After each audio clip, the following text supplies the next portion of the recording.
Whether it be man management and motivation, keeping the heat off your players within the press, or rehearsing tactics on the training ground, there are many attributes the modern football manager has to contend with. One of those attributes is the ability to maximise a player's talents, whether that be through keeping them in the best possible mental state, finding a new role for them on the pitch, or just working tirelessly on improving certain parts of their game. It is a crucial part of management, but it's just one part, and I emphasise that because it is the only attribute taken into account with this 7.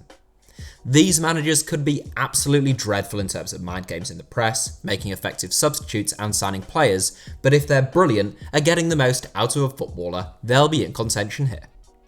The only criteria is that they must either currently be employed by a top flight team, sorry Marcelo Bielsa, or if they're currently out of work, they must have had a job in the last 2 years, sorry Fergie, and that job must have been with a top flight club.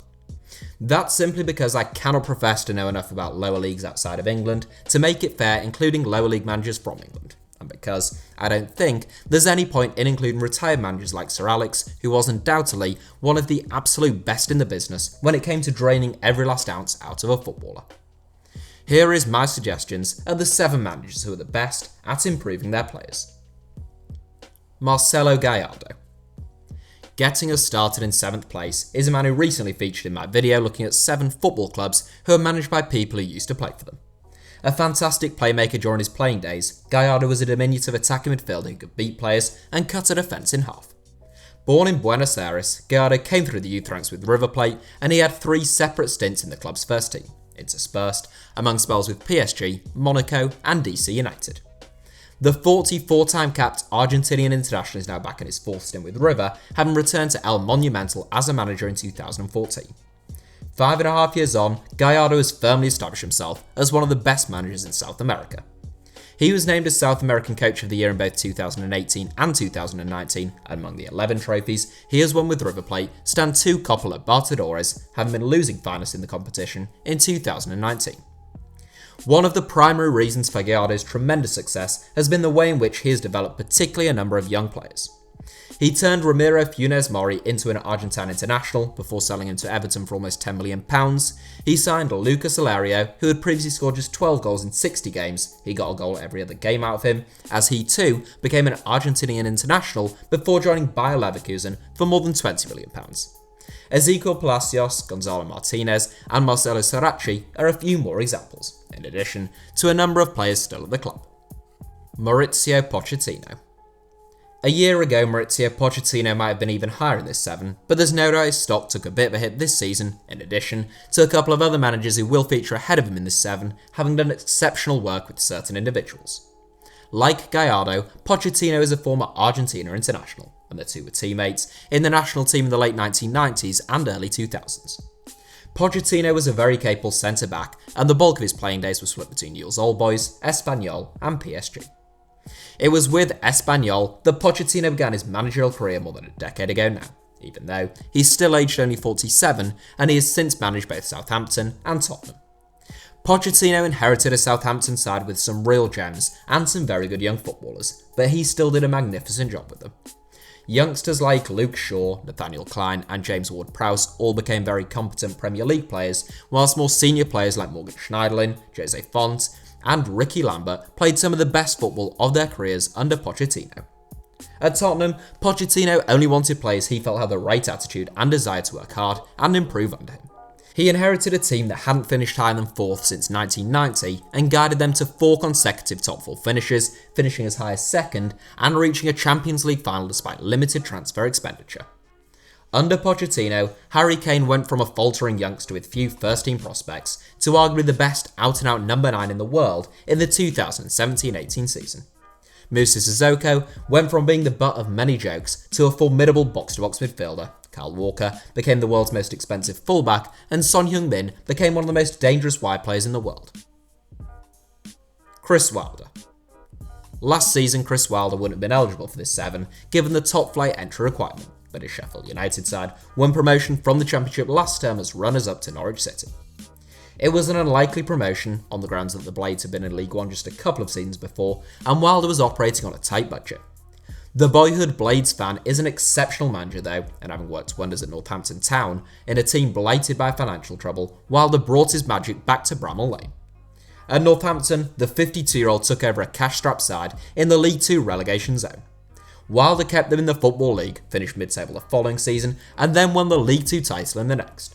At Sheffield United, Wilder finally guided the club back into the Championship, and it took just 2 seasons for him to make the Blades a Premier League club. He has once again defied the odds this season, with the club flying high in 7th place in the Premier League at the time of this recording. Wilder has overseen the development of young players like Dean Henderson and David Brooks, the renaissance of Billy Sharp, Leon Clark and David McGoldrick, and he has made his entire back four into a really formidable backline, second only to Liverpool in terms of the fewest goals conceded in the Premier League this season. Leonardo Jardim.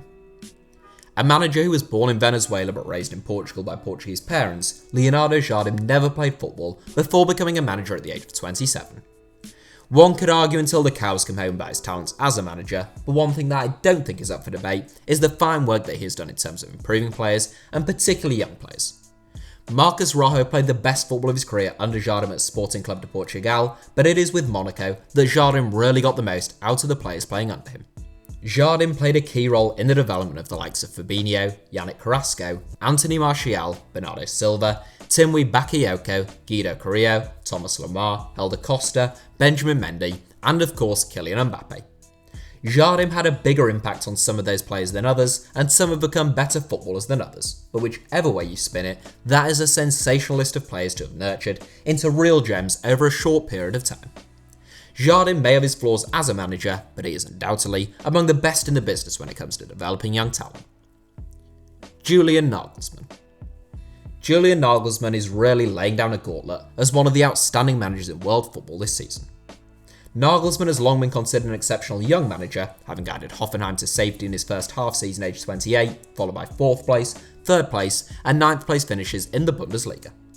Nagelsmann is tactically innovative, but also has a real knack of setting up teams in a way in which maximises the talents of his squad. At Hoffenheim, he unleashed the potential of players like Niklas Zula and Kerem Demirbay, both of whom Hoffenheim were able to sell for significant fees, with Zula now the best centre-back in the Bundesliga. Nagelsmann also managed to get the best football of Sandro Wagner's career out of him. He played a key role in developing Serge Gnabry into a top player, and he picked Andre Kramaric up from disappointment at Leicester City and turned him into a prolific goalscorer in the Bundesliga. Now manager of RB Leipzig, Nagelsmann currently has the unpopular German outfit top of the Bundesliga table, threatening to end Bayern Munich's reign of dominance in the German game. A number of players have seen their performance levels rise under the 32-year-old boss, but none more so than Leipzig's starman Timo Werner, who has scored a remarkable 20 goals in 18 league games this season, and 26 goals in all competitions. Jurgen Klopp. I think it would be fair to say that no manager has got more out of their players this season, and arguably even over the last couple of years, than Jurgen Klopp. The former second-tier clogger began his managerial career with Mainz, who he guided from the depths of the Bundesliga 2 table into the Bundesliga for the first time in their history, and then went one better, securing qualification for the UEFA Cup. At Borussia Dortmund, he inherited a side that just finished 13th in the Bundesliga, and following a 6th and 5th place finish, he won the Bundesliga twice and took the club to a Champions League final. Most recently, at Liverpool, Klopp finished 8th in his first season, having replaced Brendan Rodgers midway through the campaign, but has since had 3 consecutive top 4 finishes. He's won the Champions League, and he will win the Premier League this season. Particularly at Mainz and Dortmund, and to a certain extent at Liverpool, Klopp has always had a smaller transfer budget than the clubs he was competing against. That is testament to the way in which he gets the most out of the players at his disposal, and the German has proved highly effective in terms of developing young players and squeezing every last ounce out of senior pros. At Dortmund, Klopp helped the likes of Mats Hummels, Robert Lewandowski and Mario Götze become some of the best young players in the world in their positions. A look at Kevin Grosskreutz pre- and post-Klopp career shows the kind of impact he can have on some players, and at Liverpool, he has taken good players like Jordan Henderson, Sadio Mane and Roberto Firmino and made them truly great players. I haven't even mentioned younger players like Joe Gomez and Trent Alexander-Arnold, and Klopp really could top this 7 in what is a mightily close call. Pep Guardiola. The argument in favour of Jurgen Klopp being a better manager in terms of improving players than Pep Guardiola is a pretty simple one. Guardiola has spent far more money in the transfer market, and Klopp therefore has had to work much harder in terms of working with what he's got rather than simply replacing what he's got. It's an argument which holds some weight, but not much. The idea that Pep Guardiola just stumbled upon an all-conquering Barcelona side is a fallacy. He may have inherited some unbelievably talented footballers, but they were far from the finished article. In the season before Pep Guardiola took over at Barcelona, the club had finished third in La Liga and hadn't won a single trophy. In Guardiola's debut campaign, Barca won every single competition they entered, including the league title, by a 9-point margin. Sergio Busquets was promoted from the youth team and became the best pivot in the world. Gerard Piqué arrived having been a bit part player at Manchester United and became a world-class centre-back, and Pedro was plucked from Barca B and became a key man. At Bayern Munich, Guardiola made Jerome Boateng the best centre-back in the world, David Alaba the best left-back in the world, and he turned Joshua Kimmich from a talented young utility player into a sensational right-back. At Manchester City, Guardiola has taken a wide man in Raheem Sterling who was taken a lot of criticism at the time and has helped transform him into one of the best attacking threats on the planet. All of these are major transformations, but there are also already established players like Xavi, Andres Iniesta and Sergio Aguero, who were brilliant before Guardiola got hold of them, but elevated to a new level under his watch. Last but not least, and a key reason why Guardiola just edges this one for me, we must of course mention Lionel Messi. It's often thrown as a criticism at Pep that he wouldn't be where he is today without Lionel Messi. I think that may be true, but it's also possible that Lionel Messi wouldn't be where he is today without Pep Guardiola. The Argentinian marvel was always supremely talented, and one suspects he would have become a Ballon d'Or winner even under woeful management, but I'm not 100% convinced he would have become the greatest footballer of all time or a 50-goal a season man without Guardiola. Messi went from scoring 16 goals the season before Guardiola arrived to 38 in his debut campaign and a laughable 73 in his final season, which was a record-breaking campaign.